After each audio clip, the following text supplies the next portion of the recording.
In at number 10, Hawkeye. When Hawkeye first appeared in Tales of Suspense issue 57 back in 1964, he was actually a villain of Iron Man's. After a handful of appearances though, he would go on to change his ways and join the Avengers, with pieces of his origin story coming together in following years. After both his parents died in a car accident, Clint and his brother Barney ran away from the orphanage they were sent to, only to join the Carson Carnival of Traveling Wonders. Here, Clint befriended the Swordsman, who, along with Trickshot, trained the young Clint to become a master archer. But when Clint discovered that the Swordsman was actually embezzling money from the carnival, he attempted to turn his mentor over to the police. But instead, Swordsman beat the crap out of him, leaving him for dead. His relationship with his brother and Trickshot went downhill from there too. And at number 9, Jessica Jones. Jessica Jones may be most prominently known for her role in The Defenders, but the character has been on the Avengers team in the past too. Her origin story takes place in New York City, having gone to the same high school as Peter Parker, who she secretly had a crush on. After her family goes on a trip to Disney World, and they're driving back home, their car ends up colliding with a military convoy carrying radioactive chemicals.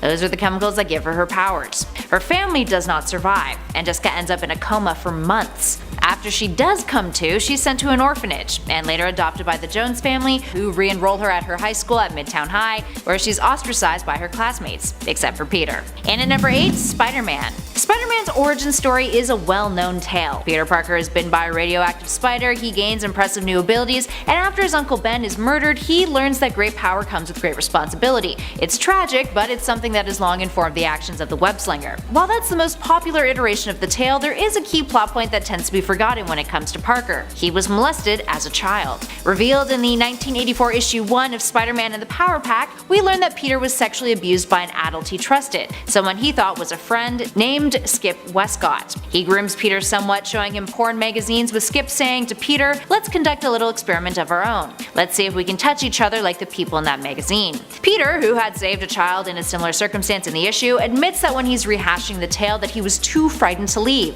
despite being vocal about not wanting Skip to touch him. Peter later admits when he's swinging through the streets of New York that confronting what happened to him made him realize that he was not responsible for what had happened, which is a pretty big darn deal.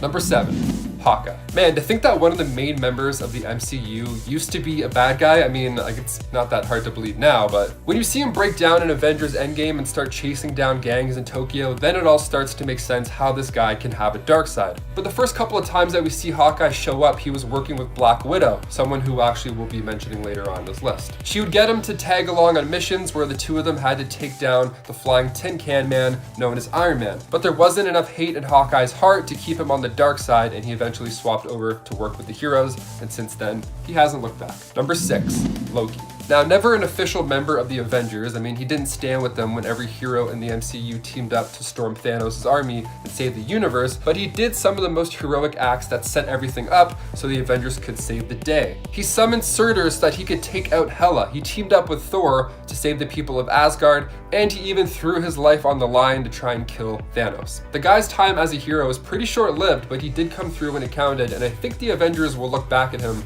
as one of the most heroic members of them all. Just saying. Number 5, Jessica Drew. I'm not sure how to describe Jessica Drew's origin story, which has also changed over the years, like most of our favorite Avengers and Marvel characters. Is her story scary? Yes. But is it also a strange combination of weird and tragic? Yes. Her original origins, when she first appeared in the comics in 1977, was that she was actually a spider who had turned into a human.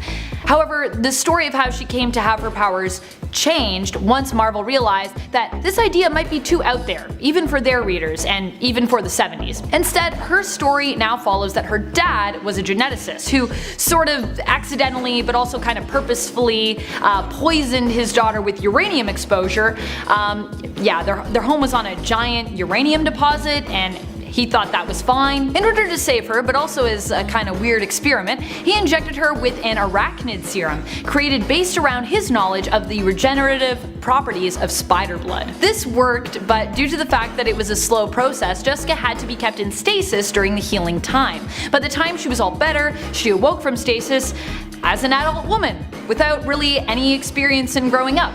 Not only is that freaky enough, but she also ends up discovering her newfound powers when she accidentally kills the first person she has a romance with. Oh yeah, she also gets brainwashed by Hydra. Poor Just. Number 4. The Fantastic Four. I just realized I made them number 4. All 4 of the Fantastic Four have joined the Avengers at one point or another. Unsurprisingly, in my opinion, as the Fantastic Four seem to be the Marvel team to connect almost all Marvel teams, having some kind of relationship with almost every Marvel character. For their origin story, we have to flip way back in comic book history to the early 60s. A rocket ship's test flight goes awry when Reed Richards, Susan Storm, Johnny Storm, and Ben Grimm are exposed to cosmic rays as they break through the Earth's atmosphere. These cosmic rays transform them into the Fantastic Four. When put that simply, it sounds fine and, kinda awesome. But as many of the film adaptations and Ben Grimm's suicidal moods have demonstrated, the Fantastic Four origins are definitely more horror story than Cinderella story. Number 3. Wolverine. Another gruesome one for the books. Wolverine joined the Avengers team in the new Avengers series. Another X-Men as well, whose mutation was brought on by a traumatic experience. Maybe that's in part why Logan and Rogue have such an intense bond. Logan was the legitimate son of Elizabeth Howlett, who had an affair with his father, Thomas Logan, the groundskeeper of his mother and her husband's huge estate. Logan grew up being abused by his grandfather and also traumatized by his half-brother, who killed his puppy. He discovered he was a mutant after watching his biological father murder his mother's husband, who was kinda like a father to him, in cold blood. And of course, Wolverine's abilities involve claws which tear through his skin, so you can imagine just how terrifying that must have been. And that is just the beginning of his origins. Let me tell you, it does not get much better from there. Including, but not limited to, Logan being raised by wolves, only to have his wolf family murdered by a polar bear. Number 2. Deadpool. Lovable, violent, and tragic. Probably the 3 words that describe this anti-hero, and that's right, Avenger, the best. Wade Wilson is also known for being mentally ill and unstable, which means that his backstory has always been somewhat unclear, as it seems hard for him to remember it. Ryan Reynolds' first Deadpool film gave us a glimpse of his comic book origin story, and while some details were left out, the film followed the same trajectory. Namely, that he broke up with his girlfriend, also Vanessa in the comics, due to his uncurable cancer, and that he agreed to be tested on by Weapon X. As a result, he was granted healing powers, which eventually ended up leaving him scarred. Oh, and he also had a friend in the warehouse/hospital where they were kept. And there was even an Ajax, so not super far off, but still equally scary and upsetting. Number 1. Punisher. Obviously, I had to make Punisher my number 1. His origin story to me is the most tragic and terrifying. Why? Because imagine if you were in Frank Castle's shoes. The Punisher, aka Frank Castle, served in the military and during one of his times on leave ended up with his family in Central Park, where they stumbled upon mob dealings they were not meant to see. Fearing witnesses, the mobsters murdered Frank Castle, his 2 children, and his wife. Unfortunately, Frank managed to survive and was left with the loss of his family and a need for revenge that was denied him by the courts and police, as they were being controlled and corrupted by the very mafia that took out Frank's family. Castle decided to take matters into his own hands and adopted the mantle, the Punisher, swearing to get revenge for his family by any means necessary, making him a huge anti-hero similar to Deadpool, but much more serious. You can explore Castle's level of hurt and just how far Punisher is willing to go to fight for revenge in Netflix's Daredevil series and their Punisher series. He respectfully joins the Avengers ranks in the Savage Avengers series. Number 10. Robbie Reyes, aka Ghost Rider. Making his first appearance in Marvel Comics in 2014, Robbie Reyes was introduced to us as the all-new Ghost Rider.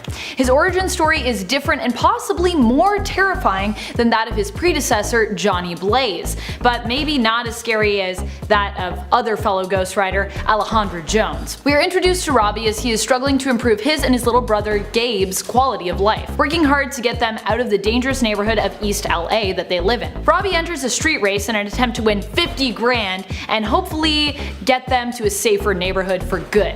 Unfortunately, the cops chase and corner Robbie when he accidentally turns down a dead end. Unbeknownst to Robbie, the stolen car he entered the race with is filled with drugs, which the cops are after. The officers gun him down and set the car and Robbie ablaze, leaving him to die. Fortunately, the car had a ghost, and this ghost bonds with Robbie, saving him and transforming him into, you guessed it, Ghost Rider. We later find out that the ghost belongs to someone Robbie once knew, making the story even more terrifying. In the spirit of avoiding spoilers, I'd encourage you to read the all-new Ghost Rider series to find out more. Robbie Reyes joins the Avengers in Avengers Volume 8. Number 9. Moondragon. Moondragon is the daughter of Drax the Destroyer.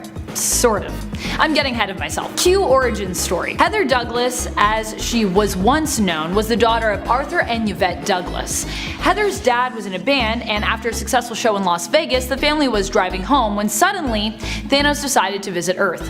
Thanos observed the family but did not want any witnesses of his arrival, and so he killed them all. Fortunately, or maybe not so fortunately depending on how you view things, Mentor showed up. He pitied the family and offered Arthur the opportunity of being resurrected. Arthur accepted this offer based around his desire for vengeance, and so he and Heather were resurrected with this purpose in mind. Arthur became Drax and Heather became Moondragon. Moondragon adopted her name after training with monks on Titan and defeating a psychic entity called the Dragon of the Moon. Her power and a quest for vengeance has caused her to do some pretty terrible things, despite also leading her to join the Avengers team for a time, even being offered full membership during the lengthy but original run of the series in Volume 1, Issue 151. Number 8. Beast. Having a similar origin story to that of Bruce Banner, Beast was originally a scientist and gentle giant. Beast was born a mutant but was one of the lucky few who went unnoticed. Save for having a large stature, large hands and feet, and a superior intellect, he appeared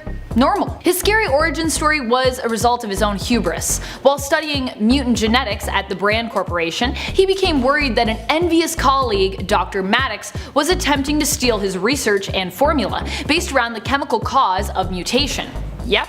Hank had it all. Not only was he strong, smart, and sitting on a scientific breakthrough, but he had also found love at Brand Corp with Linda, his beautiful and brilliant lab assistant.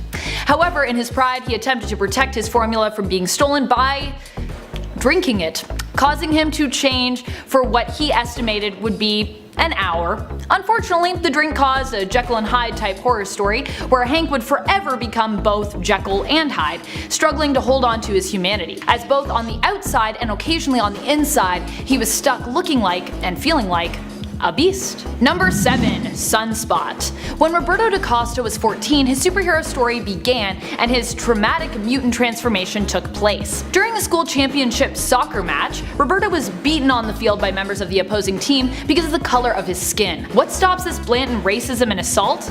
Surprisingly, not a referee. No, what stops the assault is Roberto's mutation. He turns into a dark ball of energy. Unaware of what is happening, he calls to his friends and teammates, but everyone is terrified of Roberto and flees. His girlfriend Juliana is one of the few who does not run away from him, but instead runs into his arms.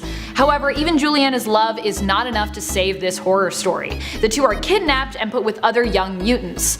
During an escape attempt, a scuffle ensues which results in Roberto being shot at. Juliana jumps in front of the bullets, lasers, and dies, sacrificing her life for his. Roberto adopts the mantle Sunspot and ends up joining the Avengers later on, even owning AIM at one point. Number 6. Rogue. You know I had to put Rogue on this list. I figure most of you know the tragic origin story of this Avenger and famous X-Men, but for those who don't, here we go. Rogue was a teenage runaway who eventually found her first love with a boy named Cody Robbins. Cody was also her first kiss, which, let's be honest, if we all remember our first kiss, I'm sure it was awkward enough, though not nearly as awkward or traumatic as it was for Rogue, I'm sure. Her first kiss was also when her mutant powers started to manifest themselves. Rogue's powers involve her absorbing life energy through touch, in case you didn't know. This meant that her first kiss and first victim, Cody, was left in a coma. Add that to the fact that she ended up being basically raised, used, and somewhat brainwashed by Mystique, and you've got one crazy origin story for our girl Rogue. She joins the Avengers in the Uncanny Avengers series, issue number 4. In at 5, Black Widow. Black Widow has another well-known origin story, one that we might even see play out in the MCU in the near future in the character's solo feature. And it's likely that it will remain just as dark as it is in the comics. Despite debuting in Tales of Suspense issue 52 in 1964, it wasn't until the 70s that we got more information on the character's past. The character of Ivan Petrovich tells Daredevil in the comics that he was given custody of Natasha by a woman who died immediately afterwards during the Battle of Stalingrad in 1942. He raised her, turning her into a Soviet spy. This was later retconned though, showing Natasha being raised in the USSR's Black Widow Ops program, with Ivan taking her to Department X, where she was brainwashed and trained in the covert Red Room facility, where she's biotechnologically and psychotechnologically enhanced. She's fed false memories in order to keep her brainwashed, and the KGB even arranged a marriage between her and a Soviet test pilot. He's eventually taken away by the KGB for a new program, and Natasha is told that he's dead. Later, when she tries to defect from the Soviet Union, she ends up getting kidnapped, put back in the Red Room, and brainwashed yet again. But luckily, Hawkeye, who at the time she had a romantic relationship with, ends up aiding her and breaking her free from the psychological conditioning, with Natasha later joining the Avengers. In at 4, Sentry. When we first met Sentry in 2000, he was a middle-aged overweight man named Bob Reynolds, who just so happened to remember he's a superhero with the power of 1 million exploding suns, derived from a special serum, although that's been questionably retconned in later years. But despite that one fluid detail, Sentry's first story follows him remembering that he was a hero, and trying to figure out why the rest of the superhero community does not remember that. It's soon revealed that Sentry had voluntarily erased his own memories, working with Mr. Fantastic, Doctor Strange, and a mechanical robot named Clock, in order to make everyone forget. All thanks to Sentry's other more sinister half, Void, a villain of mass power who threatened the Earth, and is one and the same as Sentry. Also, side note, he struggles heavily with addiction to boot. Imagine that, sacrificing your entire memory, your entire life, and making everyone forget who you are, all just to stop the evil that brews within you and threatens to kill all life on Earth. Yeah, that's some terrifying existential stuff right there. And at number 3, the Hulk. We all know that Bruce Banner became the Hulk thanks to being exposed to a gamma bomb, causing him to be affected by gamma radiation. But his origins do go beyond that, especially as far as his rage is concerned. We learned in issue 312 of The Incredible Hulk from 1985 that Bruce was the victim of child abuse. His father was a violent alcoholic who beat him and murdered Bruce's mother, accidentally, but still, murder is murder. In addition to that, his father hated him for his intelligence and would lash out at him irrationally. Then in college, Bruce would get violent back, beating up his father over his mother's grave. So the fact that he becomes the Hulk, someone with uncontrollable anger, thanks to the gamma radiation accident, shouldn't be much of a surprise. The Hulk was always inside of him, but now manifests as his big green other half. In at number 2, Carol Danvers. Carol Danvers has been through some major crap. And she's had multiple origin stories of sorts too. One for becoming Miss Marvel, one when becoming binary, and another prior to when she became Captain Marvel, although the latter two kind of bleed into one another. So when Carol was Miss Marvel and part of the Avengers, there was a storyline in which Marcus, the son of Immortus, a major Avengers villain, shows up and kidnaps Carol, takes her back to his dimension, brainwashes her, rapes her, impregnates her, and then uses her pregnancy for her to give birth to him so he can return to Earth in a physical form. Yeah, that's messed. He grows from child to full man in a matter of moments, then kidnaps Carol again, all of which none of the Avengers bat an eye over. This is not something that went over well with fans, critics, or Carol herself. After some aid from the X-Men and Professor Xavier, Carol comes back and gives the Avengers hell for abandoning her in her time of need. She later becomes binary, where she gets a major cosmic power boost, but later, thanks to more traumatic stuff between her and Rogue, with Rogue absorbing her entire personality, she ditches the X-Men and binary. Eventually, she takes on the Captain Marvel mantle and ends up struggling with alcoholism, something that Tony Stark helps her out of since he once was a past alcoholic himself. All in all, she's gone through quite the journey to become the woman she is today. You can also see why the MCU decided to leave out that rather traumatic Marcus storyline out of the Captain Marvel movie too. And finally, in at number 1, Yellowjacket. Hank Pym is another character with various different origin stories for his various different personas. It's also worth noting that he struggled with major mental health issues over the years, some of which weren't developed the most empathetically by some writers. Now at the time when Hank's Yellowjacket persona is revealed, Hank had just created Ultron, and had already had 2 nervous breakdowns in the comics. The most recent being because he realized he was the one responsible for creating one of the Avengers' most deadliest foes. Out of that second nervous breakdown, Yellowjacket is born, a bombastic, prideful superhero of sorts who claims to have killed Hank Pym, and then kidnaps Janet, to whom he proposes to. Janet, slightly delusional, sees this as a way of getting over Hank, and as a chance to finally be happy. Ouch. Hank eventually reveals that he's Yellowjacket, and that Yellowjacket was created thanks to a schizophrenic break of Hank's, along with accidentally spilling some untested chemicals. Hank's problems only get worse from there. But that is a story for a whole other video. Number 10. Scarlet Witch. So many of us like to see the Scarlet Witch as this misunderstood magic user that is just looking for love. Well, she used to be one of the original members of the Brotherhood of Evil. She was teamed up with Magneto right from the start, and for years she thought her powers were only mutant powers. I mean, it made sense her brother Quicksilver was a mutant and the two of them were both working for Magneto. He was a mutant and everybody they were fighting was also a mutant. But after Scarlet Witch and her brother decided to part ways from the Brotherhood, they would decide that they needed to start using their powers for good and join the Avengers. It's wild how in comic books you can go from domestic terrorist to hero like that fast. It's incredible. But even after Scarlet Witch would decide to be a hero, it wouldn't be the last time she would do something to hinder nearly every hero in the world. And of course, I'm referring to the infamous M-Day would have Scarlet Witch use her powers to rewrite reality and see it to that the mutants are nearly extinct. This was partly caused by her relationship with Magneto, who's her dad, and a very not great dad, I can also say. And before we go to number 9, if you guys could go ahead and give us a thumbs up on this video because it does go a long way for our channel. Helps us out quite a bit. You guys are the best. Now back to some Avengers who used to be villains. Number 9, Wonder Man. It's hard to know in the Marvel Universe when you're being tricked because everyone has got a plan up their sleeve, even the good guys. But if you're working with the tactical Baron von Zemo, then you better believe that he's doing something dirty behind the scenes. See, Wonder Man used to just be a regular working class man. Actually, his story is nearly identical to that of the Vulture in the MCU. He's a working man. Stark puts him out of the business and then he has to do whatever he can to try and make ends meet. So eventually he's given the option to use advanced tech to get back at the people who wronged him, and he loves the idea of that. I mean, I'm kind of on board with that too, let's do it. That opportunity would come back when Baron von Zemo would approach him with a proposition. He would give Wonder Man, who was then just Simon Williams, the power of ionic energy so he could have the power to crush Iron Man. But partway through his anger faded and he decided that taking on Iron Man wasn't the answer after all. So the two of them turned on Baron von Zemo. But here's the catch. The Baron isn't going to get caught with his pants down. He had Poison Williams who would soon die after. So his hero life was short-lived because once you die in comics, you are dead forever. Moment of silence. Only for a bit because he came back later on. Yeah, he came back. He was brought from the dead and is now a registered member of the Avengers. So, welcome back. Number 8, The Winter Soldier. You should know the story of the Winter Soldier by now. If you've not seen that movie yet, please go check it out because it's arguably the best movie in the MCU. And the story of the Winter Soldier has more flip-flops than a beach in Florida.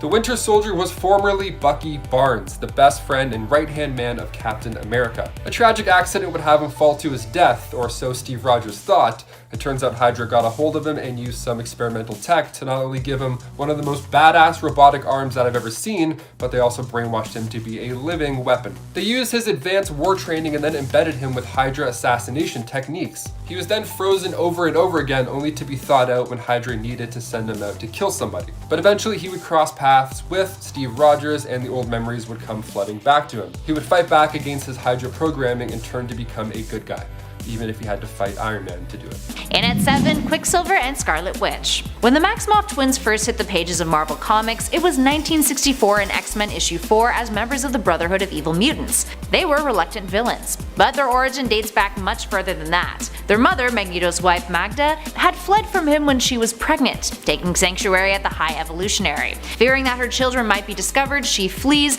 leaving them behind. When superhero Miss America gives birth to a stillborn child and dies, the midwife attending her tells the Wizard, Robert Frank, that Miss America gave birth to Wanda and Pietro, although he flees too in grief. The twins are then left in the care of 2 Romani citizens, Django and Mara Maximoff, who raise them. Their adoptive parents are then killed after Django steals bread to feed the family, and their village is set on fire. Wanda and Pietro flee. Later, when Wanda uses her abilities to save a child, an angry mob hunts the twins down until Magneto rescues them, recruiting them for the Brotherhood. And at number 6, Iron Man. While the MCU has adapted Tony Stark's origin story quite seamlessly into a contemporary context, back in the day, when the character first came out in Tales of Suspense issue 39 back in 1963, he was created as the quintessential capitalist. Tony is the son of a wealthy industrialist who becomes a weapons manufacturer, and ends up getting kidnapped in Vietnam by enemy forces after he's injured by a booby trap, causing shrapnel to get lodged into his chest, slowly moving towards his heart. He ends up working with a fellow prisoner, Ho Yinsen, to create a magnetic chest plate to keep the shrapnel from killing him,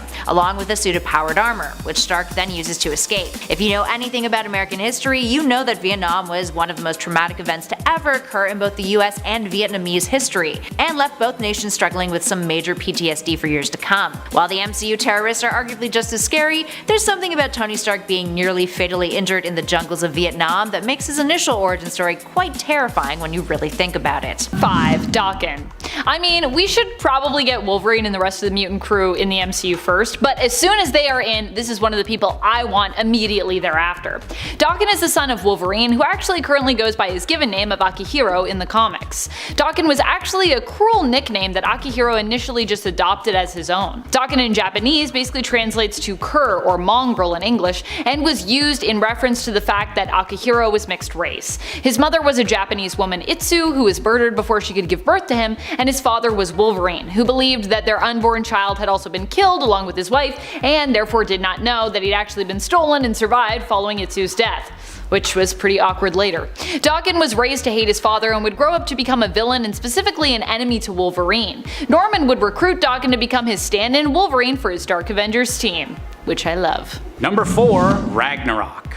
We've already had one Thor replacement on this list, but luckily the Dark Avengers were having a buy one get one free sale and threw in an evil cyborg clone as a bonus. Eventually going under the apocalyptic Norse moniker of Ragnarok, this clone was originally made by Tony Stark, based off a strand of hair that the billionaire stole after his first encounter with the Asgardian. During the events of Civil War, Tony unleashed this mad clone as a deterrent against the anti-registration side of the conflict, and received a ton of backlash when the clone wound up being more powerful than intended and eventually had to be destroyed by the god Hercules. Nevertheless, cyborg clones just don't die, and Ragnarok was given his new codename as a member of the Dark Avengers and lending muscle to Norman Osborn's new reign of terror. Could you imagine seeing this guy in the MCU? I'm sure Chris Hemsworth is down for playing double the roles, right? Number 3, Moonstone. Moonstone is someone I've wanted for a while in the MCU. She's not only the Dark Avengers stand-in for Carol Danvers as their Miss Marvel, but has also been a member of the Thunderbolts as well. So it seems doubly likely that we'll get her eventually. Norman chose Carla Sofin to become his Miss Marvel after Carol refused to join Osborn's team. Carla also would become an antagonist to Carol herself, as well as having a history with the Marvel name prior to that. I really am eager to see Captain Marvel and Moonstone face off in the MCU, so I'm really hoping that Carla does end up joining our new darker hero team that seems to be slowly forming. I can't wait. Number 2, Mac Gargan. Spider-Man has had more than his fair share of animal-themed villains over the years, but few have had as many twists and turns in their persona as Mac Gargan, most commonly known as the Scorpion. Originally hired as a private investigator by J. Jonah Jameson to learn more about our beloved Wallcrawler, Gargan's rivalry with the Webhead ascended into supervillainry when he was paid $10,000 to undergo a procedure, giving him all the proportional strength of, you guessed it, a scorpion. But that's far from the only name Gargan has gone under, as for a time he was also the host of the Venom symbiote, appearing much larger and more violent than the villain ever had before. This insane level of violence made it all the more worrying when Norman Osborn shrank down Gargan's symbiote so that he could more easily fit in as the Dark Avengers version of the beloved Spider-Man.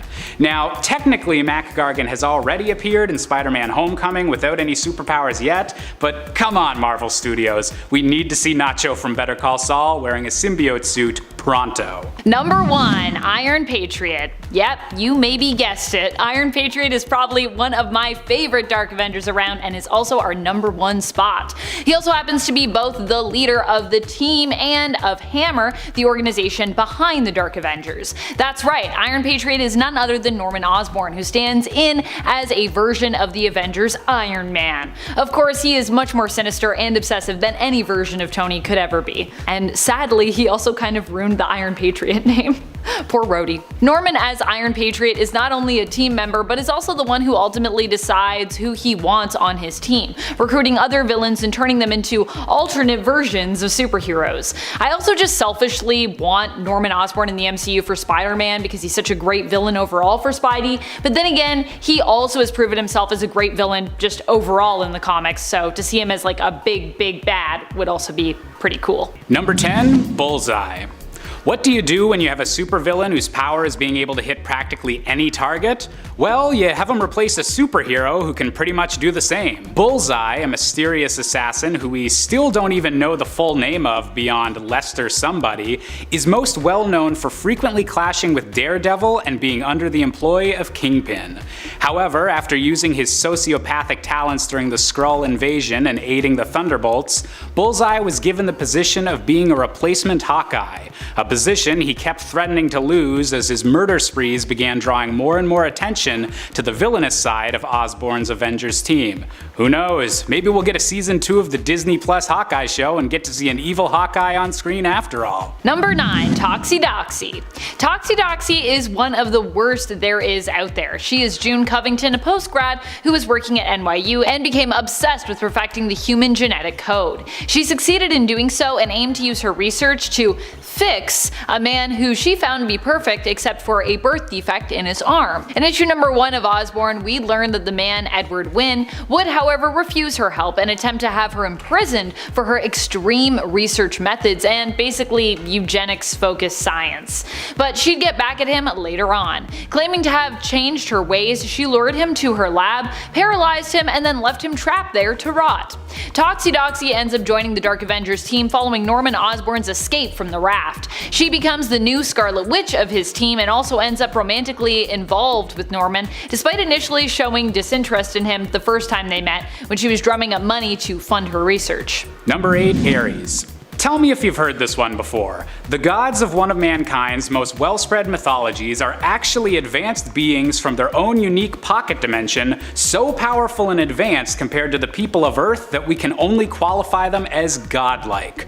Well, this is the explanation given in the Marvel Universe for both the Greek and Norse gods, and perhaps that's why Norman Osborn was able to use them so interchangeably when searching for a replacement Thor. While the Greek god of war Ares had been on good terms with the Avengers before Osborn was placed in charge, he was one of the few superpowered beings who saw nothing wrong with the change in leadership and would go on to lead the Dark Avengers assault on Asgard.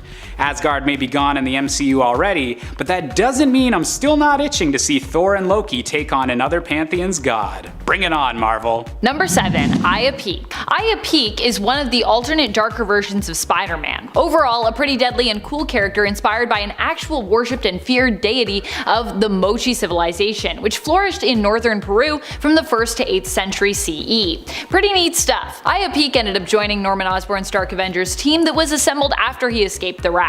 I think he'd be a cool character to have for his overall appearance. He has like snakes for hair, fangs, and a spider-like body with multiple limbs, but he'd also just be cool to act as an anti-Spider-Man, being literally a man, or well, god really, who is part spider but is known for his more cruel and violent approach. His name is really Aiapaec the Decapitator, so yeah.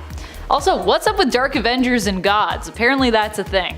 Number 6. Skaar. You might have heard that the Hulk briefly lived as a gladiator on the distant world of Skaar, but did you know that in the comics he wound up actually having a son from this adventure? The offspring of the Hulk and Kyera the Old Strong, Skaar's mother died so that he might live during the destruction of his planet, and eventually made his way back to Earth following in his father's footsteps. While initially seen as a threat by many of the world's heroes, Skaar wound up being one of the few Dark Avengers to redeem himself. He was secretly a double agent for Steve Rogers all along, right under Norman Osborn's nose. The Hulk's always been one of my favorite characters in the MCU, and seeing him deal with father and son issues would bring a whole lot of drama to everyone's favorite universe, and I personally can't wait. Number 5. Red Hulk. I really love the Hulk's villains. I mean, you have the leader, which kind of represents the opposite of the Hulk, all brains with very little brawn. But then so many of his other villains are just like him but slightly different, and I wouldn't have it any other way. Let's just get 2 cannonballs and fire them at each other and see what happens. Boom.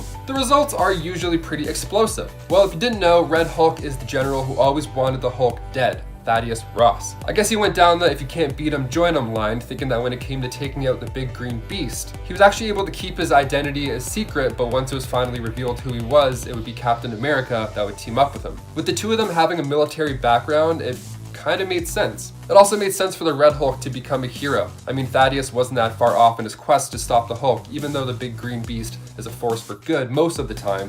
He would be seen as a threat to everybody else around him. And Thaddeus seemed to have better control over his version of the Hulk than Bruce ever did. Number 4. Namor. It doesn't matter what comic book universe you're in, you gotta have a fish dude. That's just a staple of how everything works, that's it. And for the Marvel Universe, we of course have Namor. The Submariner, he was actually one of the original villains in Marvel. The dude's pretty old, with his first comic coming out in 1939. He's the ruler of Atlantis, and he didn't like the way things were handled on the surface, so he decided to duke it out with the people walking on land. Turns out that he wasn't a match for the people on the surface, so he decided to join them. He would eventually team up with the Avengers, but even though he was now fighting side by side with them, he's always had a superiority complex when it comes to dealing with surface-dwelling super people. And even though the Avengers saw him as an ally, when push came to shove, he would ditch them and team with the X-Men to try and take down the Avengers. He even flooded Wakanda, which seems like a bit of an overreaction. He's always had a sore spot when it comes to the Black Panther. I think maybe it's because he hates seeing a surface civilian as advanced as Atlanteans.